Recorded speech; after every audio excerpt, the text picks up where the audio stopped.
हफ्त रोज़ा फिल्मी रसायल बंद होते जा रहे थे, लेकिन एक रसाला इसलिए जारी था कि इसके चंद सफ़ात अखबारी अंदाज के कर दिए गए थे, जिसमें सिर्फ फिल्मी खबरें या अदाकाराओं की तस्वीर शाया होती थी। इसलिए अबसार वो रसाला ज़रूर खरीदता था, क्योंकि इसमें अदाकारा शीमा की खबरें भी शामिल होती थी और उसके रंगीन तस्वीर भी। अबसार और शीमा कॉलेज के ज़माने में एक दूसरे के शदाई थे। शीमा का असल नाम कुछ और था, लेकिन फिल्मी नाम शीमा इतना मशहूर हुआ कि लोग उसका असल नाम भूल गए। कॉलेज के ज़माने में ही इसे फिल्मों में काम करने का शौक़ था, जो उसके घर वालों के लिए काबिल कबूल नहीं था, लेकिन वालिद के इंतकाल के बाद शीमा ने किसी न किसी तरह अपना हम नवा बना लिया था। अबसार भी इसे हमेशा समझाता कि फिल्म इंडस्ट्री शरीफ लड़कियों के लिए कतई मुनासिब नहीं। खुद शीमा भी खबरें पढ़ कर परेशान होती थी कि किस तरह बाइज्जत तरीके से फिल्म इंडस्ट्री में कदम रखे, लेकिन इसकी किस्मत ने यावरी की। एक फिल्म प्रोड्यूसर और एक डायरेक्टर ने इसे किसी जगह देख लिया और इन्हें अपनी परेशानी का हाल नजर आ गया। इनकी एक फिल्म आदि बनने के बाद इसलिए रुक गई थी कि फिल्म की हीरोइन यकायक किसी मौजी मर्ज का शिकार होकर चल बसी। शीमा इस हीरोइन से खासी हद तक मुशाबा थी, जो थोड़ी बहुत कमी रह गई थी इसे मेकअप के जरिए दूर किया जा सकता था, और रही सही कसर कैमरे के मुख्तलिफ जावियों से पूरी की जा सकती थी। फिल्म पूरी हुई और बहुत कामयाब रही, जिसके बाद शीमा के दरवाजे पर डायरेक्टर्स और प्रोड्यूसर्स की लाइन लग गई। शीमा की शानदार अदाकारी की वजह से 1.5 साल में इसकी 3 फिल्मों ने गोल्डन जुबली की। एक फिल्म में इसकी अदाकारी पर इसे अवार्ड भी मिला, जिसके बाद शीमा ने अपना मुआवजा भी दुगना कर दिया। शीमा की कामयाबी बढ़ती चली गई। शीमा को फिल्मों में काम करते हुए 4 साल गुजर चुके थे जब इसकी और अबसार की मंगनी भी हो गई। अबसार तो जल्द अज जल्द शादी करना चाहता था, लेकिन शीमा शादी से पहले वो फिल्में मुकम्मल करना चाहती थी जो 3/4 से ज़्यादा बन चुकी थी। शीमा को शूटिंग के लिए दूसरे शहरों में भी जाना पड़ता, जहाँ वो अपनी सेक्रेटरी शाहीना के साथ जाया करती, जिसे वो कॉलेज के ज़माने से जानती थी। वो शीमा से 4 साल बड़ी थी और शादी के 2 साल बाद ही बेवाह हो गई थी। कोई औलाद न होने की वजह से इसके लिए मसला नहीं बना कि शीमा के साथ इसे भी दूसरे शहरों में जाना पड़ता था। मंगनी के 3 माह बाद ही शीमा से मुतल्लिक एक खबर ने इसे चौंका दिया। खबर ये थी कि गैर मामूली थकन के बायस इसकी तबीयत कुछ ख़राब है, इसलिए इसने 1 माह के लिए ज़ेर तामीर फिल्मों की तारीखें मनसूख कर दी। खबर पढ़ने के बाद अबसार ने फ़ौरन इसके मोबाइल पर रब्ता करना चाहा, लेकिन वो बंद मिला। इसके बाद अबसार ने शाहीना को फ़ोन किया। जी हाँ, इनकी तबीयत कुछ ख़राब हो गई है। अबसार के इस्तफसार पर शाहीना ने जवाब दिया, लेकिन तशवीश की कोई बात नहीं। तो इसने अपना फ़ोन क्यों बंद कर रखा है, ये तो मुझे नहीं मालूम, घर पर ही होगी ना। जी नहीं, शाहीना ने जवाब दिया, उन्होंने मुझे बस ये बताया है कि वो 1 महीना अपने फार्म हाउस पर गुजारेंगी। शाहीना से उससे बात करके उसने फार्म हाउस जाने का प्रोग्राम बना लिया। शीमा ने 2 साल पहले वो फार्म किसी से खरीद कर उसे पहले से ज़्यादा खूबसूरत बना दिया था। जब भी इसे 2-4 दिन के लिए शूटिंग की मसरूफियत से निजात मिलती, वो अपने फार्म हाउस का रुख करती, जहाँ 2 मुलाजम फार्म की देखभाल के लिए रख लिए गए थे। जब वो वहाँ जाती तो अपना मोबाइल फ़ोन बंद कर देती। इस फार्म हाउस का इल्म फिल्म इंडस्ट्री के लोगों को भी नहीं था। इस तरह वो इन 4 दिनों के लिए इंडस्ट्री के लोगों के लिए गुमशुदा हो जाती। इन दिनों में वो दूसरा मोबाइल इस्तेमाल करती, जिसका नंबर शाहीना और अबसार के सिवा किसी के पास नहीं था। अबसार को इसके दोनों ही नंबर बंद मिले थे। दोपहर का वक्त था। इस वक्त इसके वालिद शहनयाज ने अपने शानदार डिपार्टमेंटल स्टोर से खाना खाने और चंद घंटे आराम करने के लिए घर जाना था। इन चंद घंटों के लिए अबसार को डिपार्टमेंटल स्टोर से जाकर उनकी जगह संभालना होती और वो मुश्किल वालिद साहब से इजाज़त ले सका था। इजाज़त मिलते ही वो फ़ौरन फार्म हाउस की तरफ रवाना हो गया। ड्राइविंग करते हुए इसे अपने भाई इजहार पर गुस्सा आ रहा था, जिसने उबाशों की सोहबत में रहकर बाप को नाराज़ कर दिया था और करीब एक शहर में किसी लड़की से शादी कर ली थी। इसके बाद शहनयाज ने इसे घर में रखने से इनकार कर दिया था, लेकिन चंद ही माह बाद इजहार की सख्त बीमारी की इतला सुनकर इसे देखने भी चले गए थे। बाद में इनकी थोड़ी बहुत माली मदद भी कर देते थे, लेकिन अपने घर के दरवाजे इसके लिए बंद ही रखे थे। शीमा के फार्म हाउस का रास्ता 1 घंटे से ज़्यादा का नहीं था। वो बआसानी वहाँ पहुँच गया। क्या शीमा ने फ़ोन किया तुम्हें? शीमा की माँ ने पूछा। नहीं आंटी, अबसार ने कहा, मुझे तो शाहीना से मालूम हुआ कि इसकी तबीयत खराब है और वो फार्म हाउस चली गई है। इसके दोनों फ़ोन भी मुझे बंद मिले हैं, इसीलिए तो तुम्हें देखकर ताज्जुब हुआ था मुझे। शीमा की माँ ने कहा, ना जाने क्या हुआ है उसे, खाने पीने तक का होश नहीं, गुमसुम बैठी रहती है, अपने फ़ोन भी बंद कर रखे हैं। कह रही थी कि वो किसी से बात नहीं करना चाहती, अभी भी अपने कमरे में है। अबसार ने पूछा। नहीं, शीमा की माँ ने कहा, कई घंटे पहले चश्मे पर गई थी, मुलाजमा ने वहीं इसकी कार देखी थी। अभी 1 घंटा पहले मैंने मुलाजमा को भेजा था कि इसे बुला कर लाए, लेकिन शीमा ने इसे डांट कर भगा दिया। मैं इसलिए नहीं गई कि रास्ते में कहीं कांटों से जख्मी भी हो सकती हूँ, मैं जाकर देखता हूँ। अबसार ने मुड़ते हुए कहा, तुम ही बुला सकते हो उसे, दोपहर का खाना भी नहीं खाया इसने, मालूम तो हो आखिर बात का है। अबसार फ़ौरन ही वहाँ से रवाना हो गया। चश्मा चंद फरलांग के फासले पर था। इसने कई मरतबा शीमा के साथ वहाँ वक्त गुजारा था। कार इसे चश्मे से 20-30 गज़ के फासले पर रोकना पड़ी। वहाँ से चश्मे तक कांटेदार झाड़ियाँ थी।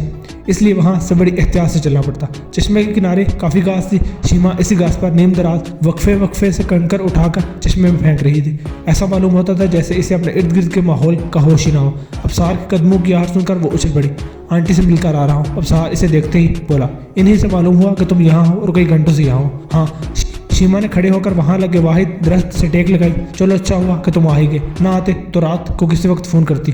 तुम्हें क्या हुआ है? मैंने अखबार पढ़ने के बाद तुम्हारे दोनों मोबाइल ट्राई किए थे लेकिन वो बंद मिले थे। फिर मैंने शाहीना से रब्ता किया तो शीमा ने इसकी बात काटी। तुम्हें देखकर मैं समझ गई कि शाहीना ने ही बताया होगा कि मैं फार्म हाउस हूँ। हाँ, अबसार ने कहा। आखिर बात क्या है? तुम बीमार तो मालूम नहीं होती। आंटी ने बताया कि गुमसुम हो। अभी भी खाना खाए बगैर निकल पड़ी थी वहाँ से। दिल नहीं चाहा था कुछ खाने को। मगर क्यों? आखिर हुआ क्या है? शीमा ने ठंडी सांस ली, फिर कहा, ये चश्मा अबसार, यहाँ हमने बड़े खुशगवार लम्हात गुजारे हैं, क्यों ना हम इन्हें हमेशा के लिए भूल जाएं। अबसार हंस पड़ा। क्या वो भूलने वाली बातें हैं? आज तुम पी कर तो नहीं आई? मैंने कभी चखी भी नहीं, मुझे यकीन है। मजाकन कहा था कि मैंने पी कर तो नहीं आई।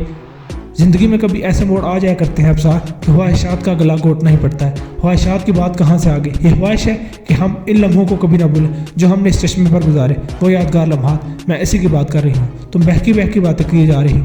मेरा ख्याल है कि फिल्मों में बहुत डूब कर काम करते तुम अपने जहनी दबाव का शिकार हो गई। दबाव तो है मुझ पर, इसीलिए एक माह सारे हंगामों से दूर अपने फार्म हाउस पर आ गई। एक माह के लिए यहाँ रहकर तुम इस दबाव से छुटकारा पाओ। इसके लिए बस कोशिश करना पड़ेगी। ये नहीं कि तुम तन्हाई पसंद हो जाओ, घंटू इस चश्मे पर पड़ी रहो, खाने पीने से बेनियाज हो जाओ। मैं कोशिश करूँगा। अच्छा, अब वापस चलो, खाना खाओ। मैं तुम्हारी बीमारी के बारे में सुनकर इतना बेचैन हो गया कि कुछ खाए पिए बगैर यहाँ तक आ गया। मैं नॉर्मल हो जाऊंगी अगर तुम ज़्यादा वक्त मेरे साथ गुजारो। मेरे लिए मुश्किल ये है कि दोपहर को डैडी डिपार्टमेंटल स्टोर से घर आकर आराम करते हैं और स्टोर की देखभाल मेरी ड्यूटी पर हो जाती है, और वो भी रात तक के लिए। मैं बस बिल्कुल सुबह यहाँ आ सकता हूँ, दोपहर को वापस जाना होगा। तुम्हारे 2-3 घंटे के लिए मेरे साथ होना मेरे लिए काफ़ी होगा। सोचूंगा इस बारे में। वापस चलो, आंटी बहुत परेशान है। तुम्हारे साथ मैं भी कुछ खा लूँगा। चलो। शीमा ने वापसी के लिए कदम बढ़ा दिए। वो दोनों अपनी अपनी कार में बैठकर फार्म हाउस वापस आ गए। शीमा की माँ ने इन्हें देखते ही अबसार से कहा, मैं जानती थी कि तुम वहाँ से इसे ले ही आओगे, इसी वजह से मैंने खाना भी नहीं खाया। इससे पूछा भी कि क्या बात है। कोई खास बात नहीं आंटी, मुसलसल काम की वजह से जहनी दबाव का शिकार हो गई है। अच्छा बैठो, मैं मुलाजमा से खाना लगाने का कहती हूँ। शाम तक तो रुकोगे? शीमा ने पूछा। रात होने से पहले घर पहुँचना होगा, इसमें तो अभी देर है। शीमा की माँ वापस आकर इनके साथ बैठ गई। थोड़ी देर बाद मुलाजमा ने खाना लग जाने की इतला दी तो वो तीनों उठकर खाने के टेबल की तरफ बढ़ गए। अंधेरा फैलने से 1 घंटा पहले अबसार वापस चला गया। शीमा अपने कमरे में बंद हो गई। लेटे लेटे इसके चेहरे पर सोच विचार के तासुरात बिखरे। कोई बात थी जो इसे बेचैन कर रही थी। इसे वक्त गुजरने का एहसास भी नहीं था। टेलीफोन की घंटी ने उसे चौंकाया। इसने बड़ी बेदिली से रिसीवर उठाया। हेलो, इसने माउथ पीस में कहा। दूसरी तरफ एक मर्दाना कहके की आवाज़ सुनाई दी। फिर कहा, तू जाकर जहाँ मर्जी छुप जा, हम तुझे ढूंढ ही निकालेंगे। तुम? शीमा की पेशानी पर बल पड़ गए। तुम्हें ये टेलीफोन नंबर किसने दिया है? टेलीफोन डिपार्टमेंट में मेरा एक यार है। बातों बातों में इसी ने बताया कि इंडस्ट्री की मारूफ अदाकारा शीमा ने यहाँ का एक फार्म हाउस खरीद लिया है, इसी से तुम्हारा नंबर मालूम हुआ। मैं फिल्म इंडस्ट्री से छुप कर यहाँ आई हूँ। वहाँ सभी मुझे इज्जत से मुखातिब करते हैं। तुम एक मामूली कैमरामैन हो। तुम्हारी ये जरूरत कैसी हुई कि तुम मुझे इतनी बेतकल्फी से मुखातिब करो? इसलिए कि मैं अब तुम्हें अपनी उंगली पर नचा सकता हूँ। दिमाग चल गया है क्या तुम्हारा? शीमा ने गुस्से से कहा। अभी तो नहीं चला, लेकिन अगर तुमने मुझे 15 लाख ना दिए तो मेरा दिमाग ज़रूर चल जाएगा। मैं तुम्हारा राज फाश कर दूंगा। कैसा राज? जवाब में दूसरी तरफ से जो कुछ कहा गया, इसे सुनकर शीमा का चेहरा फक हो गया। अब जवाब दो। दूसरी तरफ से कहा गया, तुम मुझे 15 लाख रुपए नहीं दोगी तो मेरा दिमाग चल जाएगा। 15 लाख बहुत बड़ी रकम है। शीमा के लहजे की सख्ती खत्म हो गई। तुम करोड़पति बन चुकी हो शीमा जी। 15 लाख की कोई अहमियत नहीं तुम्हारे लिए, लेकिन मेरे लिए है। वो हंसा। और हाँ, वो मुझे रकम अभी चाहिए। मुझे सोचने के लिए वक्त दो। मेरे पास बिल्कुल भी वक्त नहीं है। सुबह होगी तो मेरा दिमाग चल जाएगा। सुबह मुझे बैंक तो जाना ही होगा। बेवकूफ़ मत बनो। ब्लैक मनी बहुत होगी तुम्हारे पास, और ब्लैक मनी कोई बैंक में नहीं रखता हूँ। शीमा के होंठ बेच के। क्या फार्म हाउस आ जाऊँ? इसने पूछा। नहीं, शीमा के लहजे में सहती थी। तुमको यहाँ नहीं बुला सकती, तो फिर जहाँ कहो वहाँ पहुँच जाता हूँ। चील पहाड़ी देखी है? वो तो इस इलाके की मशहूर जगह है। तुम्हें इसी तरफ आना है। अभी 10:30 बजे है। मैं 11 बजे तक वहाँ पहुँच जाऊँगा। मोटरसाइकिल है मेरे पास। वहाँ पहुँचकर मगरब में 4 मील के फासले पर ज़मीन के हाथ से बड़े हिस्से में घास फैली हुई है, और इतनी बड़ी है कि आदमी इसमें छुप भी सकता है। तुम्हें वहाँ पहुँचना होगा। ठीक है, मैं तुम्हारी मतलूबा जगह पहुँच जाऊँगा। रकम लाना मत भूलना। शीमा ने रिसीवर रख दिया।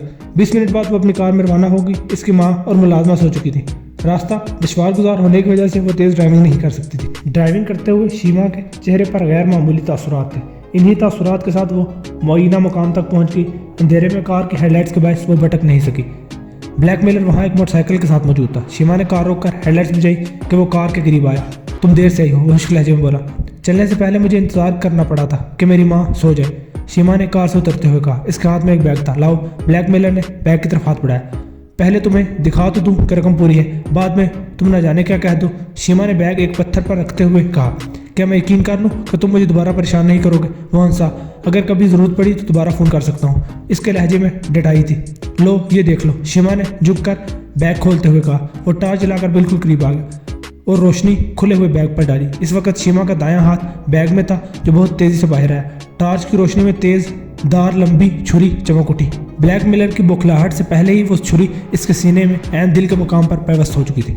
वो करा जैसे चीख के साथ पीछे की तरफ झुका। शीमा ने अपनी पूरी ताकत के साथ इसको लात मारी। वो चित गिरा। गिरने के साथ ही वो साकित भी हो गया। शीमा इस्तरारी तौर पर चंद कदम पीछे हट गई। इसकी सांस फूली हुई थी। पहली मरतबा किसी को कत्ल करना मामूली बात नहीं होती। कत्ल करने वाले को भी पसीना आ जाता है। ऐसी ही हालत शीमा की भी थी। इसे एहसास था कि इसने एक खौफनाक कदम उठाया है, लेकिन वो इसके लिए मजबूर थी। ब्लैकमेल करने वाले जिंदगी भर कभी पीछा नहीं छोड़ते। शीमा को संभलने में 2 मिनट लगे। फिर इसने ज़मीन पर पड़ी ब्लैकमेलर की टॉर्च उठाई जो इसके हाथ से गिरने के बाद भी रोशन थी। कुछ रुक कर वो इसके करीब गई, लेकिन ये ख्याल रखा कि ज़मीन पर बहता और जज्ब होता हुआ खून इसके कपड़ों पर ना लगे। इसने ब्लैकमेलर की सांस देखने के लिए अपना हाथ इसकी नाक के करीब किया और मुतमईन होगी कि इसे ज़िंदगी भर परेशान करने वाला अपनी ज़िंदगी से हाथ धो बैठा है। शीमा ने कुछ फासले पर पड़ी खुश्क घास से ब्लैकमेलर की बॉडी ढक दी। फिर वो ब्लैकमेलर की मोटरसाइकिल के करीब गई और उसे चलाकर ब्लैकमेलर की लाश के करीब लाई। पेट्रोल की टंकी का ढकना खोलने के बाद इसने मोटरसाइकिल को इस तरह गिराया कि पेट्रोल घास पर गिरता चला गया। शीमा ने टॉर्च की रोशनी में जब देख लिया कि पेट्रोल की टंकी खासी हद तक खाली हो चुकी है तो उसने मोटरसाइकिल खड़ी की। टंकी में हाथ डालकर देखा, इसमें अभी भी अच्छा खासा पेट्रोल बाकी था। शीमा चाहती यही थी कि इसमें पेट्रोल बचे। फिर इसने टंकी बंद की और मोटरसाइकिल फिर घास से दबी हुई लाश पर गिरा दी। कुछ फासले पर खड़े होकर इसने माचिस निकाली और एक तीली जलाकर घास पर उछाल दी। पेट्रोल की वजह से घास ने फौरन आग पकड़ ली और फैलने लगी। शीमा तेजी से अपने कार के करीब गई। खून में डूबी हुई एक छुरी इसके हाथ में थी। इसने खिड़की से एक हाथ अंदर डालकर एक दबीर कपड़ा निकाला। इससे छुरी को अच्छी तरह साफ किया। फिर छुरी वहीं पर डालकर खून आलूदा कपड़े लिए भड़कती हुई आग के करीब गई। खून आलूदा कपड़ा इसी आग में जोंकर वो बहुत तेजी से कार के करीब गई। अगली सीट पर रखा हुआ एक और कपड़ा निकाला। छुरी जमीन से उठाकर इसने कपड़े में अच्छी तरह लपेट दी। ड्राइविंग सीट संभालकर इसने इंजन स्टार्ट किया। कार बड़ी तेजी से हरकत में आई। वो जल्द अज जल्द इस मुकाम से दूर निकल जाना चाहती थी। इसे यकीन था कि आग की वजह से पेट्रोल की टंकी जरूर फटेगी। इससे आग और तेज हो जाएगी। लाश तो अक्सर हो ही जाएगी और मोटरसाइकिल का भी सिर्फ ढांचा रह जाएगा। शीमा की कार 1 मील ही चली होगी जब धमाका सुनाई दिया। वह यकीनन मोटरसाइकिल की टंकी फटने से हुआ होगा। शीमा ने कार की रफ्तार और बढ़ा दी। इसने जो कुछ किया वो ब्लैकमेलर के फ़ोन के बाद सोचा था और अच्छी तरह सोचा। फार्म हाउस के अपने कमरे पर पहुंचकर इसने फ़ौरन अपना रुख टॉयलेट की तरफ किया। कपड़े में लिपटी हुई छुरी इसके हाथ में थी। वो कपड़े से निकालकर इसने वाश बेसिन में खूब अच्छी तरह धोई। वो छुरी जिसे वो कपड़े की लपेट में करके लाई थी, इस पर खून के धब्बे लग चुके थे। वो भी इसने मुमकिन हद तक अच्छी तरह धोया। फिर फ्लैश में डालकर बहा दिया। छुरी लेकर कमरे में ही एक साफ कपड़े से खुश्क कर दिया। पूरी तरह मुतमईन होने के बाद इसने कपड़े का जायजा लिया। इस पर कहीं सुर्ख धब्बा नहीं था। अब वो छुरी लेकर दबे कदमों से निकली और किचन में जाकर वहीं रख दी जहाँ से वो इसे उठा कर ले गई थी। वापस अपने कमरे की तरफ जाते हुए इसने कुछ शोर सुना। वो शोर बारिश का था। अपने कमरे में जाकर इसने खिड़की से देखा। बारिश बड़ी धुआंधार थी। यकला इसे ख्याल आया कि कहीं बारिश से वो आग बुझ न जाए जो वो जलाकर आई थी। दूसरे ही लम्हे इसने अपना सर झटका। नहीं, इसने सोचा बारिश खासी देर बाद शुरू हुई, वहाँ सब कुछ खाक तरह हो चुका होगा। खुद को किसी कदर इत्मीनान दिलाने के बावजूद इसके दिल में और दिमाग में एक हल्का सा खौफ का साया लहराता रहा। इसीलिए रात को वो देर से सोई, सुबह उठी भी देर से। इस वक्त अब सार अपने वादे के मुताबिक आ चुका था। शीमा ने भी इसे अपने साथ नाश्ते में शरीक किया। एक अच्छी खबर लाया हूँ शीमा, इसने कहा। कल रात मेरा एक चचाजाद भाई हनीफ आया है। चचा दूसरे शहर में रहते हैं। हनीफ मुलाजमत की तलाश में है। इससे डैडी ने बुला लिया है कि वो इनके डिपार्टमेंटल स्टोर पर बैठा करे। एक बार पहले भी वो आया था और बैठा था स्टोर पर। समझदार हो गया था इस मामले में, लेकिन किसी वजह से अचानक चला गया। अब दूसरी बार आया है। डैडी ने इससे कह दिया है कि वो दोपहर से शाम तक स्टोर पर बैठा करे। शाम को इसकी जगह मैं ले लिया करूँगा। दिन भर की छुट्टी? शीमा ने पूछा। हाँ, आज शाम 5 बजे तक यहीं रुक सकता हूँ। क्यों ना सब्ज वादी घूम कर आए। शीमा ने वहाँ जाने के लिए फ़ौरन रजामंदी जाहिर कर दी। शायद लाशौरी तौर पर वो वहाँ से फरार चाहती थी।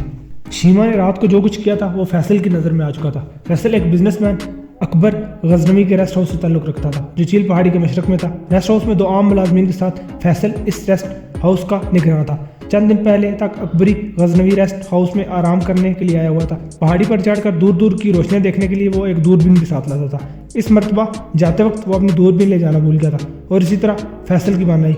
वो दूरबीन लेकर पहाड़ी पर चढ़ जाता और अच्छा हादसा वक्त वहाँ गुजारता। इस रात इसने जो कुछ देखा वो इसके लिए बहुत ही गैर मुतवक्को था। शीमा एक फिल्म स्टार थी, इसलिए फैसल से भी पहचानता था और इसकी कार को भी। शीमा कभी कभी अपने फार्म हाउस जाया करती, इसलिए पहले ही फैसल की नज़र में आ चुकी थी। रात को इसने मोटरसाइकिल सवार को घास वाली ज़मीन की तरफ जाते हुए देखकर सोचा कि ये इस इलाके में कोई अजनबी है जो भटक कर इस तरफ चला है। जब इसे अपने भटक जाने का ख्याल आएगा तो लौट आएगा। वो अजनबी तो नहीं लौटा, लेकिन शीमा अपने फार्म हाउस से कार में आई और इसी तरफ चली गई जिधर मोटरसाइकिल सवार किया था। क्या चक्कर है वो सोचने लगा। अंधेरे में इसे कार की सिर्फ टेल लाइट नजर आती रही, फिर वो किसी जगह पहुंचकर बुझ गई। अदाकाराओं के बारे में फैसल की राय अच्छी नहीं थी, वो इन सबको तवाय समझता था। इसलिए एक मोटरसाइकिल सवार के बाद शीमा की कार को उस तरफ ज़्यादा देखते इसे ख्याल आया कि शीमा अपने किसी आशिक को इस वीराने में बुला रही होगी। कार में दोनों ऐशो इशरत करेंगे फिर वापस लौट जाएंगे। लेकिन जो कुछ हुआ वो फैसल के लिए नहायत चौंका देने वाला था। इसने इसकी जगह आग भड़कती देखी जहां कार की टेल लाइट्स बुझी हुई नजर आई थी। आग लगने के बाद शीमा से एक साए की मानी नजर आई। शीमा को इसने आग में कुछ फेंकते हुए भी देखा, जिसके बाद वो अपने कार में बैठने के बाद वापस लौट आई। फिर फैसल ने एक धमाके की आवाज़ सुनी और आग को पहले से ज़्यादा भड़कते देखा। शीमा की कार फार्म हाउस की तरफ चलेगी, लेकिन मोटरसाइकिल सवार वापस नहीं लौटा था। पहाड़ी से उतरकर उस तरफ जाना चाहिए। आधे घंटे बाद इसने मोटरसाइकिल सवार की वापसी का इंतजार करने के बाद पहाड़ी से उतरना ही चाहा कि बारिश शुरू होगी। मजबूरन फैसल को वापस रेस्ट हाउस की तरफ भागना पड़ा। सुबह 10 बजे के करीब वो पहाड़ी चढ़ा। इस वक्त दिन था, इसलिए उसे एक ढेर सा दिखाई दिया। इसके दिमाग में ख्याल उभरा कि क्या फिल्म स्टार शीमा ने मोटरसाइकिल सवार को जान से मारकर इसकी लाश मोटरसाइकिल समेत जलाकर राख कर दी है। इसने सारे मामले को सही तौर पर समझने के लिए पहाड़ी से उतरना शुरू किया, जो कोई मुश्किल काम नहीं था। लेकिन पहाड़ी उतरने के बाद आगे बढ़ने के लिए बहुत संभल कर कदम उठाना पड़ते थे। रात को 1 घंटे होने वाली बारिश ने ज़मीन को चिकना कर दिया। 3 घंटे की धूप ने अगर पानी को किसी हद तक खुश्क ना किया होता तो मुमकिन था कि वहाँ कीचड़ होती। फैसल किसी न किसी तरह इस ढेर के करीब पहुंच गया। अगरचे इसे ख्याल आ चुका था कि मोटरसाइकिल वाले को जान से मारकर इसकी लाश जलाई गई थी, लेकिन अपनी आंखों से हकीकत जानकर इसका दिल तेजी से धड़क उठा। जली हुई घास से एक हाथ झांक रहा था। अगरचे हाथ की 2 उंगलियां पूरी तरह नहीं जल सकी थी, लेकिन वो हाथ से आ पड़ गया था। जिस्म के बाकी हिस्सा दिखाई नहीं दे रहा था क्योंकि वो जली हुई घास की मिट्टी में छुप गया था। हकीकत जानकर फैसल ने वापस लौटना शुरू किया। जिंदगी में पहली दफ़ा कत्ल देखने के बाद इसका सारा जिस्म सनसना रहा था। रेस्ट हाउस के करीब पहुंचते इससे पहला ख्याल तो यह है कि पुलिस को इतला देना चाहिए, लेकिन फिर शैतान ने इसके दिमाग में ये ख्याल डाला कि वो इस मौके से फ़ायदा उठाकर लखपति भी बन सकता है। शीमा इसे ये राज छुपाने के लिए कई लाख दे सकती है। इस फिल्म स्टार के पास बहुत पैसा होना चाहिए। रेस्ट हाउस पहुंचकर वो फौरी तौर पर अपने कमरे में जा लेटा और ब्लैकमेलिंग के मंसूबे पर गौर करने लगा। इसने जितना जितना सोचा इसका इरादा और मजबूत होता चला गया। अदाकारा से फ़ोन पर बात करने की ज़रूरत है, इसने सोचा। इसे शीमा का मोबाइल नंबर तक मालूम नहीं था, लेकिन वो जानता था कि टेलीफोन की लाइन फार्म हाउस तक बिछाई गई थी। इससे टेलीफोन पर बात की जा सकती है और फ़ोन नंबर टेलीफोन की इंक्वायरी से मालूम किया जा सकता था। इसने अपने मोबाइल पर इंक्वायरी का नंबर डायल किया। इंक्वायरी के ऑपरेटर ने इससे कहा, मुझे फिल्म स्टार शीमा के फार्म हाउस का फ़ोन नंबर मालूम करना है। ऑपरेटर ने इसे होल्ड भी नहीं करा और फ़ौरन ही नंबर बता दिया। एक फिल्म स्टार का नंबर इसे मालूम होना चाहिए था। फैसल ने जल्दी वो नंबर लिखने के बाद अपने मोबाइल में फीड भी कर लिया। अब सोच रहा था कि शीमा से किस अंदाज में बात की जाए। एक मुलाजिम ने आकर इससे खाने के लिए पूछा, ले आओ। इसने मुलाजिम से कहा। खाना खाकर इसने चाय भी पी और 2 सिगरेट भी फूंके। इसके असाब में तनाव आ गया। वो कोई पेशावर मुजरिम होता तो ये काम चुटकी बजाने से पहले कर गुजरता, लेकिन ये उसकी ज़िंदगी का पहला मौका था कि वो एक गैर कानूनी काम करने के लिए तैयार हो रहा था। आखिर इसने हिम्मत की और अपने मोबाइल से इंक्वायरी में मालूम करता फ़ोन नंबर डायल कर दिया। इस वक्त भी इसके दिल की धड़कनें मामूल के मुताबिक नहीं। दूसरी तरफ घंटी बजती रही, लेकिन रिसीवर नहीं उठाया गया। कुछ तवक्कुफ के बाद इसने वही नंबर फिर मिलाया, लेकिन इस बार भी नतीजा वही निकला जो निकल चुका था। इसके बावजूद इसने एक बार फिर नंबर मिलाते हुए सोचा कि अगर इस बार भी कॉल रिसीव नहीं की गई तो इंक्वायरी से दोबारा रब्ता करके तस्दीक करेगा कि उसे गलत नंबर तो नहीं दिया गया, लेकिन इसकी ज़रूरत पेश नहीं है। इस मरतबा 4 घंटियों के बाद दूसरी तरफ से रिसीवर उठा लिया गया। हेलो, आवाज़ आई। आप फिल्म स्टार शीमा हैं? फैसल ने जवाब दिया। नहीं, जवाब मिला, मैं इसकी माँ हूँ। आप? फैसल ने इसकी बात काट दी और पूछा, क्या मैं इनसे बात कर सकता हूँ? वो मौजूद नहीं, जवाब मिला। वह सब्ज़ वादी की तरफ गई हुई है। कब तक आएंगी? शायद 5 बजे तक आ जाए। अब अपना पैगाम छोड़ जाइए, मैं इसे बता दूंगी। फैसल कोई पैगाम नहीं छोड़ सकता था, इसलिए इसने कहा मैं शाम को फिर फ़ोन कर लूँगा। इतना कहकर इसने राब्ता मुनक़ता कर दिया।